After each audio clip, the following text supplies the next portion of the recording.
Para sa mga asawang lalaki, ang mga asawa niyo po ay napapagod din. Naisipan mo din bang kamustahin kung anong kalagayan ng asawa mo? Kadalasan po ang asawa niyo po ay nahihirapan na rin sa araw-araw. Di niyo lang napapansin. Kapag sinabi ng asawa niyong napapagod na siya, huwag mong isipin na naghihinati siya. Nahihirapan din siya sa araw-araw na nangyayari sa buhay niya. Dumadating na sa punto, pagod na siya kaya nakadaing na. Sobrang pagod na siya, kaya kailangan din tulungan mo din siya maglaba, magluto at maglinis kahit maghugas lang ng pinggan. Hindi naman nakakabawas yan ng pagkakalalaki mo. Nahihirapan na siya at hindi man lang natanong kung okay lang ba siya.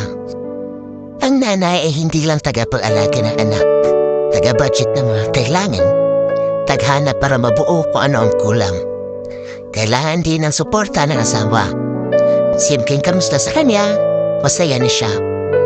Kung may problema ka, andyan siya sa tabi mo, handang makinig at magbigay ng payo.